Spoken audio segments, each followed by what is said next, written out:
Assalamualaikum warahmatullahi wabarakatuh. Selamat pagi semuanya. Bagaimana kabarnya hari ini?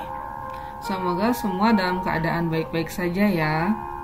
Oke, kita kembali lagi di pembelajaran IPS kelas 8 bab 2. Hari ini kita akan pelajari mengenai pluralitas masyarakat Indonesia.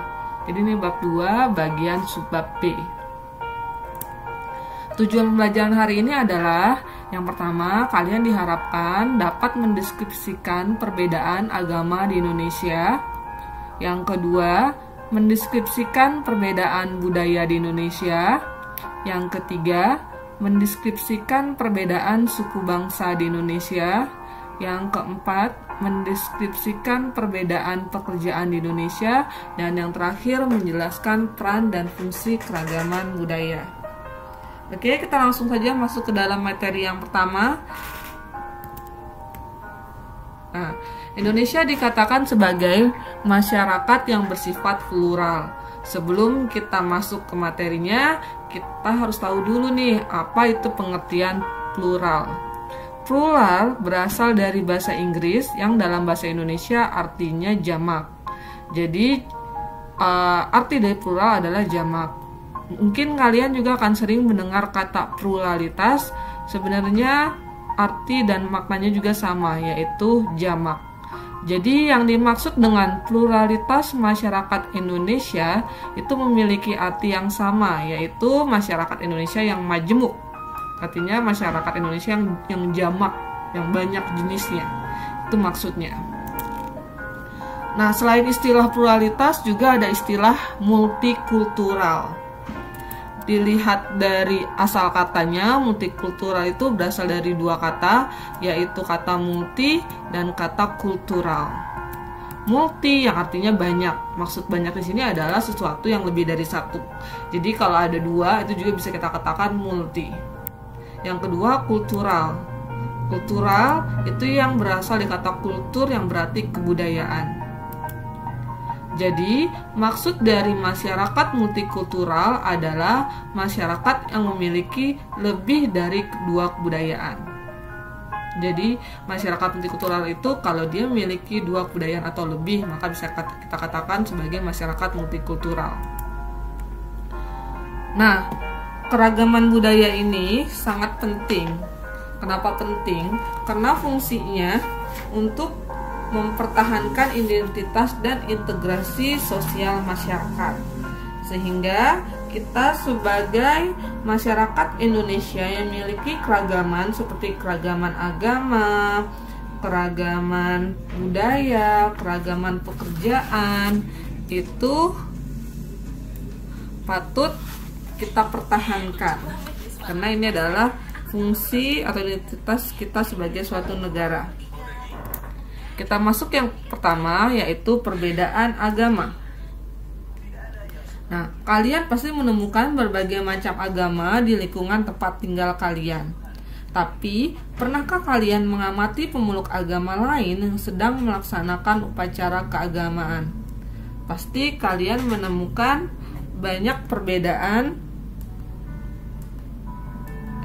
dalam upacara keagamaan dibandingkan dengan agamamu sendiri. Karena setiap agama memiliki tuntunan atau cara persembahyangan atau beribadatan yang berbeda-beda.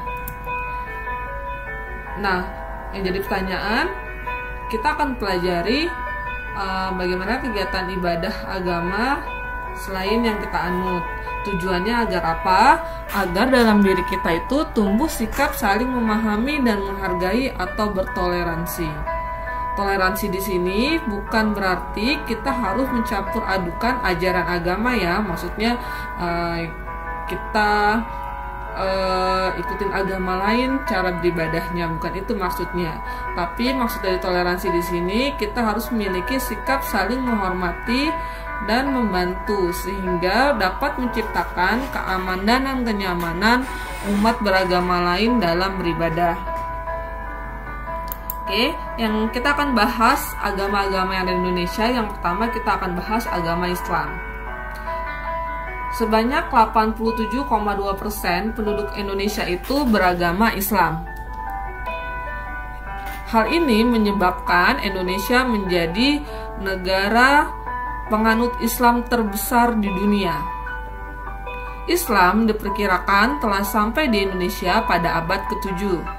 Jadi sebelum Islam masuk Indonesia, sebenarnya sudah ada agama dan kepercayaan yang ada di Nusantara atau ada di Indonesia,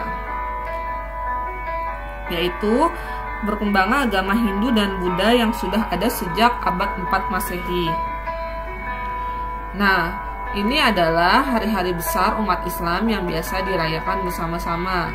Ada Hari Raya Idul Fitri, Hari Raya Idul Adha, Hari Raya Tahun Baru Hijriah atau Tahun Baru Islam, Hari Kelahiran Nabi Muhammad SAW atau Maulud Nabi, dan Hari Raya Turunnya Al-Quran.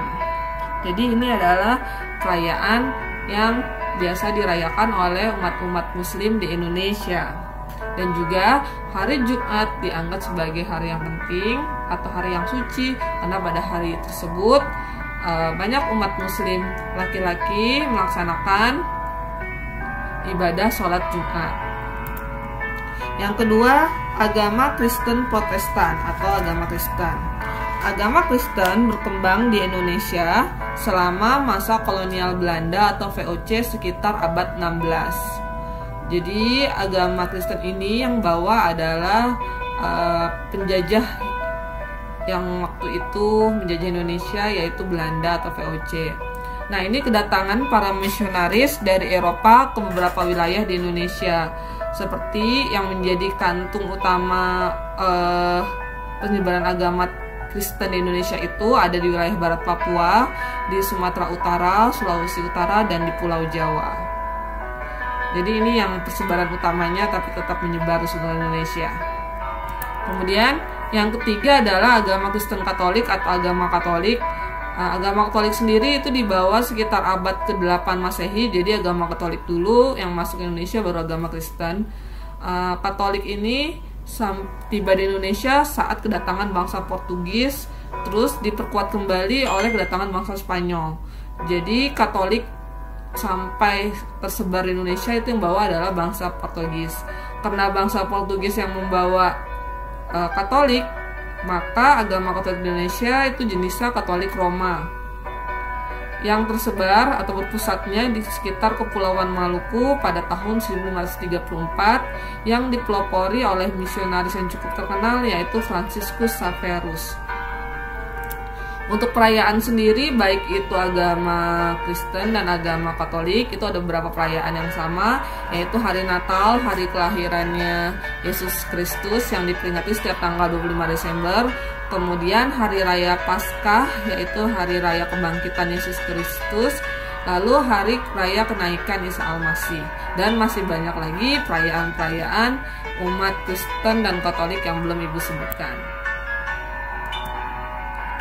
Yang keempat, agama Hindu. Nah, kalau agama Hindu sendiri itu termasuk agama yang awal-awal masuk ke Indonesia, sehingga masuknya sejak awal abad Masehi. Ada tempat utama agama Hindu di Indonesia pada saat ini itu berpusat di Bali. Kemudian hari-hari penting atau upacara keagamaan umat Hindu itu ada Hari Raya Galungan. Ini perayaan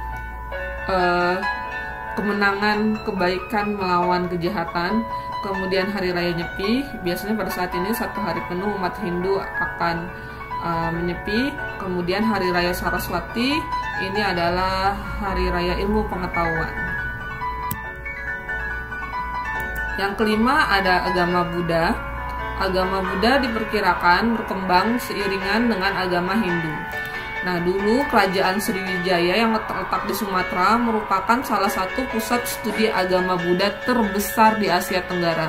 Jadi dulu di Sriwijaya itu ada tempat semacam kayak pusat pendidikan, semacam sekolah Buddha yang cukup terkenal, bahkan banyak orang-orang dari luar Nusantara yang sekolah. Atau untuk upacara keagamaan agama Buddha yang cukup terkenal dan hari besar itu adalah Hari Raya Waisak dan Ulam Bana. Hari Waisak biasanya dirayakan pada bulan Mei, yaitu pada waktu terang bulan atau pada bulan Purnama Sidi, untuk memperingati 3 hal penting yaitu lahirnya Pangeran Siddhartha. Kemudian Pangeran Siddhartha mencapai penerangan agung dan menjadi Buddha. Jadi ini Pangeran Siddhartha proses menjadi atau diangkat menjadi Buddha. Kemudian yang ketiga adalah wafatnya Buddha Gautama. Sedangkan kalau Ulambamna sendiri itu adalah upacara untuk memberikan jasa kebaikan dengan tujuan untuk memberikan kebaikan. Yang terakhir agama Konghucu. Kehadiran agama Konghucu itu sebenarnya sudah ada di Indonesia berlangsung berabad-abad lamanya. Nah, agama Konghucu ini dibawa sendiri dari beberapa migrasi orang-orang Tionghoa yang sampai di Indonesia. Jadi ini agama leluhurnya orang-orang Tionghoa. Umat Konghucu sendiri sebenarnya banyak memiliki hari-hari penting, seperti hari raya Cap Gome, hari Api yang menjadi hari besar, atau kayak tanggal merah di Indonesia itu adalah hari raya Imlek atau hari raya Cina. Kita ke bagian yang kedua, yaitu perbedaan budaya. Nah, budaya atau kebudayaan itu berasal dari bahasa Sanskerta, yaitu kata budaya, yang merupakan bentuk jamak dari kata budi. Jadi budi itu singularnya, kalau budaya itu jamaknya. Nah, arti kata budi sendiri itu adalah kata budi atau artinya akal, yang berarti hal-hal yang berkaitan dengan budi atau akal manusia. Sedangkan dalam bahasa Inggris, kebudayaan itu disebut dengan kata kultur, yang asalnya dari bahasa Latin, yaitu coler, yang berarti mengolah atau mengerjakan. Bisa juga dimaknai sebagai mengolah tanah atau bertani. Jadi kalau di Indonesia, tulisan kultur itu seperti ini, kultur. Ini pengertian budaya menurut para ahli. Ini adalah sosiolog yang terkenal di Indonesia, yaitu Kuncoro Ningrat. Beliau mengatakan bahwa budaya merupakan sebuah sistem gagasan dan rasa, sebuah tindakan serta karya yang dihasilkan oleh manusia di dalam kehidupan bermasyarakat yang dijadikan kepunyaannya dengan belajar. Jadi menurut Kuncoro Ningrat, budaya itu adalah sesuatu yang berasal dari ide, dari rasa yang manusia miliki, dan juga dari sebuah tindakan dan karya yang dihasilkan oleh manusia.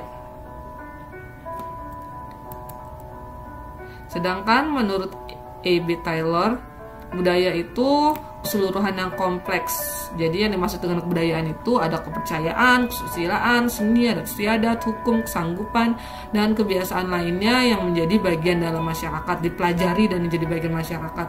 Itu pengertian budaya menurut A.B. Taylor.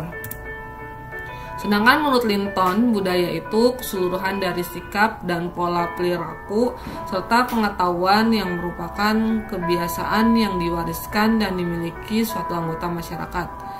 Jadi kalau menurut Linton, kebudayaan itu adalah sikap atau pola atau pengetahuan yang sudah terbiasa dan diwariskan secara turun-temurun oleh masyarakat. Itu pengertian budaya menurut beberapa para ahli. Nah, agar kita lebih memahami bagaimana bisa tahu hasil-hasil yang dikatakan sebagai budaya, hasil-hasilnya itu apa saja, maka kamu harus tahu dulu pembagian budaya berdasarkan J.J. Honigman. Nah, J.J. Honigman membagi wujud kebudayaan menjadi 3, yaitu gagasan atau wujud ideal, yang kedua aktivitas tindakan, yang ketiga artefak atau karya. Nah, yang pertama dulu gagasan atau wujud ideal. Seperti namanya itu gagasan, berarti ini bentuknya adalah kumpulan ide, gagasan, nilai, norma atau peraturan. Sehingga jika kamu lihat di sini, dia kan ide atau gagasan, maka sifatnya abstrak atau tidak nyata, jadi tidak bisa diraba atau disentuh karena adanya di kepala manusia atau di pikiran manusia. Nah, oleh karena itu, agar orang lain bisa tahu gagasannya, maka harus dicurahkan dalam bentuk tulisan. Jadi, contoh kebudayaan yang berwujud ideal atau gagasan itu berupa buku-buku hasil karya tulis. Jadi kayak cerpen, novel, puisi, atau apapun yang sifatnya berasal dari ide, itu berarti dia jenisnya gagasan atau wujud ideal. Yang kedua adalah wujudnya berupa aktivitas atau tindakan. Karena ini tindakan, berarti dia berpola dari manusia dalam masyarakat tersebut. Nah, ini sifatnya lebih konkret dibandingkan yang tadi, yang gagasan, dan ada dalam kehidupan sehari-hari sehingga bisa diamati dan didokumentasikan. Jadi ini muncul akibat dari aktivitas manusia yang saling berinteraksi. Contoh dari kebudayaan berwujud aktivitas atau tindakan adalah misalnya seperti ada budaya upacara kematian, upacara kelahiran, atau misalnya ada perayaan-perayaan itu kan di berbagai daerah atau berbagai suku itu beda-beda. Dan itu contoh dari aktivitas atau tindakan. Yang ketiga, artefak atau karya. Nah, kalau ini kebudayaannya berupa fisik, jadi ada bentuknya. Dan ini walaupun berupa fisik, tapi merupakan hasil aktivitas perbuatan dan karya manusia. Sifatnya paling konkret dibandingkan yang lainnya, sehingga dia dapat diraba, dilihat, dan didokumentasikan. Nah, contoh dari artefak berarti dia berupa wujud-wujud benda, misalnya seperti tempat tinggal, bekas peralatan-peralatan makan, bekas peralatan kehidupan sehari-hari, perhiasan. Nah, itu adalah bentuk dari artefak. Jadi wujud budaya ada 3 ya, yaitu ada gagasan atau wujud ideal, yang kedua ada aktivitas atau tindakan, yang ketiga ada artefak atau karya. Nah, salah satu khasan manusia yang membedakan manusia dengan makhluk lainnya yaitu karena manusia dimiliki atau dikaruniai akal oleh Tuhan, sehingga manusia bisa memperbaiki taraf hidupnya. Oleh karena itu, manusia bisa menghasilkan budaya. Hal ini yang membedakan antara hewan dan manusia. Misalnya untuk lebih gampang lagi, untuk memahami kalimat ini adalah kamu bisa membedakan antara misalnya burung pipit dengan manusia. Kalau burung itu bentuk sarangnya selalu ya segitu-gitu aja bentuk sarangnya, tapi beda dengan manusia. Coba kamu perhatikan, rumah manusia aja itu bentuknya beraneka ragam, bisa disesuaikan dengan iklim, bisa disesuaikan dengan keadaan alamnya. Kenapa bisa begitu? Karena manusia mendapatkan akal sehingga bisa berbudaya. Nah, berikutnya adalah unsur-unsur budaya yang nyata. Berdasarkan Kunchoro-Ningrat itu ada 7 unsur kebudayaan yang dianggap sebagai budaya yang universal. Yang pertama adalah ada sistem religi atau kepercayaan atau upacara keagamaan. Yang kedua ada sistem organisasi dan kemasyarakatan. Di sini maksudnya adalah sistem kekerabatan, organisasi politik, sistem hukum, dan sistem perkawinan. Yang ketiga ada sistem pengetahuan. Yang keempat ada bahasa baik lisan maupun tulisan. Yang kelima ada kesenian. Seni di sini maksudnya adalah segala jenisnya, baik itu seni rupa, seni suara, seni gerak, dan sebagainya. Sistem mata pencarian hidup. Di sini maksudnya adalah sistem-sistem ekonomi seperti pertanian, cara produksi, distribusi, dan sebagainya. Lalu yang ketujuh ada sistem teknologi dan peralatan yang biasa manusia pakai untuk kehidupan sehari-hari seperti pakaian, perumahan, alat rumah tangga, senjata, alat-alat produksi, transport, dan sebagainya. Nah, kita selanjutnya akan pelajari hal apa yang bisa membedakan antara budaya masyarakat Indonesia yang satu dengan budaya yang lain. Yang pertama, kita bisa membedakan satu dengan yang lain, kok budaya yang bisa beda-beda, itu bisa berdasarkan perbedaan lokasi. Nah, contoh paling mudah, misalnya kita bisa ngebandingkan rumah antara orang Jawa dengan orang Kalimantan. itu pasti bisa kamu lihat. Kalau orang Kalimantan, karena dia tinggalnya di hutan, maka dia rumahnya cenderung berbentuk rumah panggung. Kenapa bentuk rumahnya panggung? Karena untuk terhindar dari hewan-hewan buas yang biasa suka ada di malam hari. Sedangkan kalau di Jawa, itu rumahnya tidak perlu membentuk panggung. Atau misalnya kayak di daerah yang dekat pesisir, maka rumahnya juga berbentuk apung. Nah itu bentuk rumah. Bisa juga bedakan dengan bentuk kerajinan. Contohnya misalnya kalau orang di daerah sekitar pesisir, pasti jenis-jenis kerajinannya itu berasal dari kerang atau tulang-tulang laut. Sedangkan kalau di daerah pegunungan, pasti dia hasil karyanya itu berbahan utama. Hal yang mempengaruhi perbedaan budaya masyarakat Indonesia selanjutnya adalah perbedaan agama atau keyakinan. Nah, di sini bisa kita lihat contoh peninggalan dari agama Hindu dan Buddha itu biasanya berupa bentuk patung seperti ini. Ada bangunan-bangunan juga. Terus juga berupa relief pada dinding candi. Itu ciri khas Hindu Buddha, biasanya peninggalannya bentuk seperti itu. Sedangkan kalau ketika masa atau pengembangan Islam, itu hasil budayanya berupa seni ukir kaligrafi dan bangunan-bangunan masjid. Oke, tadi kita sudah belajar budaya, sekarang kita belajar perbedaan suku bangsa di Indonesia.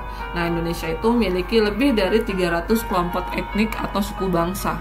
Ini menyebabkan Indonesia sangat majemuk sekali. Nah, suku yang terbesar di Indonesia itu adalah suku Jawa, yang jumlahnya mencapai 41% dari total populasi. Jadi total populasi Indonesia 41% adalah suku Jawa.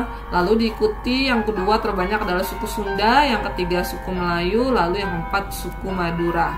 Itu adalah suku-suku besar Indonesia.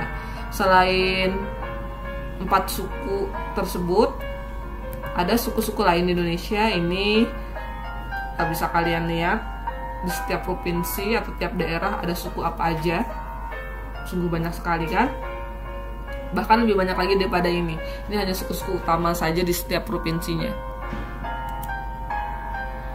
Oke, Indonesia itu memiliki sifat terbuka menerima kedatangan bangsa suku bangsa yang berbeda, dan kita mampu bertoleransi dan hidup berdampingan bersama sehingga bisa membangun bangsa negara ini. Bahkan banyak masyarakat yang pada saat ini melakukan perkawinan campuran.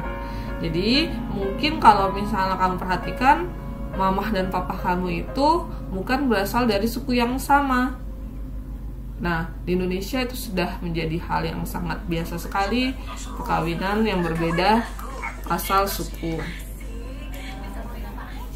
Nah, contoh paling mudah adalah kita bisa lihat Jakarta. Kayak kalian kan tinggal di Jakarta nih. Nah, Jakarta itu sebenarnya miniatur dari Indonesia, di mana hampir seluruh suku di Indonesia itu tuh ada di Jakarta. Tapi walaupun kita berkumpul di satu tempat, kita bisa hidup dengan harmonis kan bersama-sama. Selanjutnya kita akan pelajari mengenai perbedaan pekerjaan. Nah, pekerjaan merupakan salah satu bentuk kegiatan ekonomi yang dilakukan masyarakat untuk memenuhi kebutuhan. Ada 2 jenis pekerjaan, yaitu di sektor formal dan non-formal. Suatu pekerjaan dimaksudkan ke sektor formal jika dia pekerjaannya dijalankan oleh pelaku usaha resmi baik pemerintah maupun swasta. Jadi dia harus resmi baik pemerintah maupun swasta. Contoh pekerjaan formal itu ada karyawan perusahaan, pegawai kantor bank, pegawai pemerintah, dan guru. Dan contoh banyak lain. Nah, salah satu mudah kamu tahu ini pekerjaan formal atau tidak, yaitu kalau yang di formal dia terikat secara langsung oleh sistem yang berlaku. Jadi banyak aturan yang mengikat para pekerjanya. Kayak misalnya harus datang atau mulai kerja tuh dari pukul berapa sampai pukul berapa. Terus selama kerja itu nggak boleh ngapain. Terus kerjaannya apa aja. Itu udah ada peraturan resminya dan harus diikuti. Itu kalau kita kerja formal. Kalau pekerjaan non formal, dia bekerja secara mandiri, jadi tidak terikat pada kayak perusahaan atau yang lainnya, dan tidak tergantung pada pihak lain. Jadi tidak ada peraturan tertentu, dia bisa kapan saja mau libur, mau mulai buka usahanya. Nah contohnya misalnya kayak pemilik bengkel, petani, penjual di pasar, pelaku usaha mandiri. Sekarang kan udah banyak sekali tuh entrepreneur atau anak-anak muda yang sudah bisa melakukan usaha sendiri.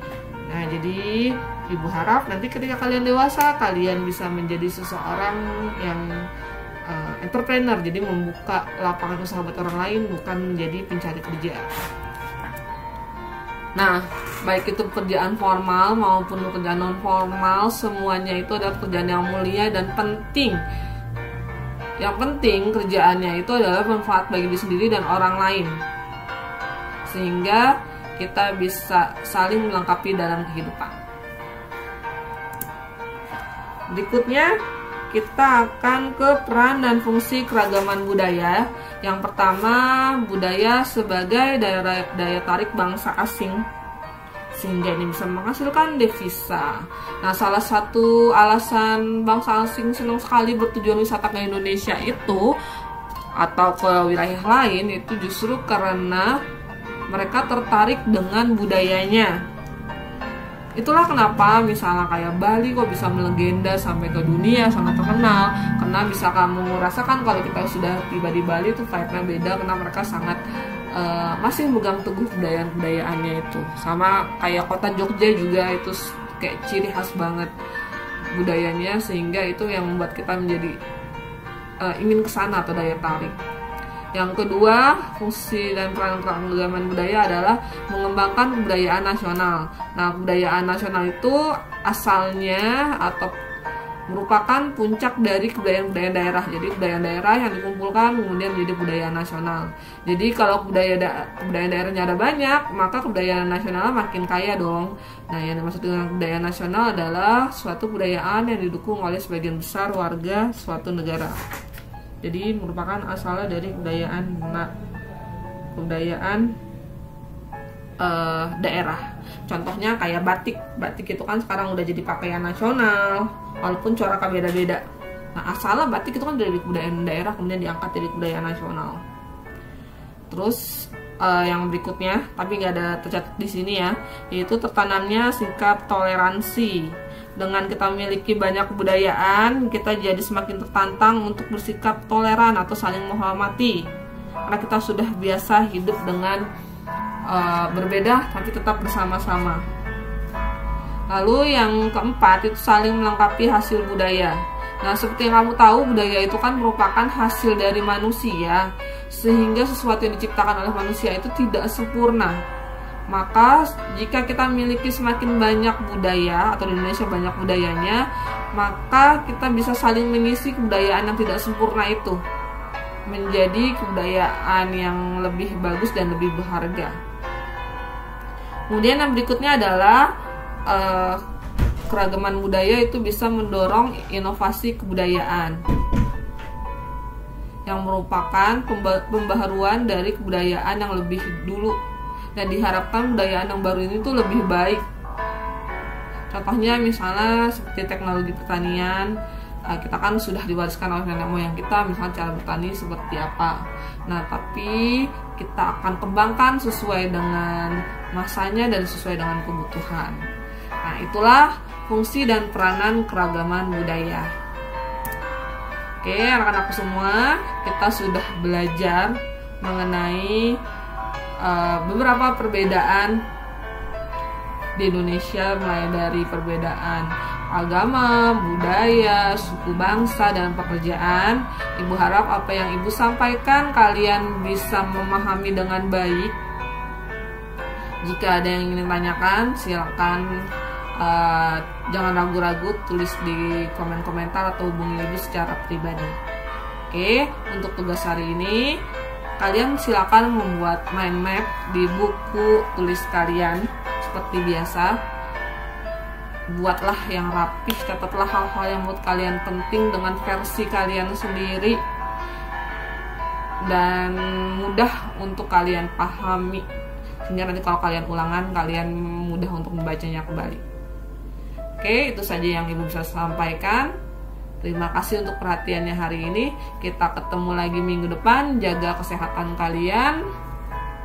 Keep happy and keep healthy. Bye-bye semuanya. Wassalamualaikum warahmatullahi wabarakatuh.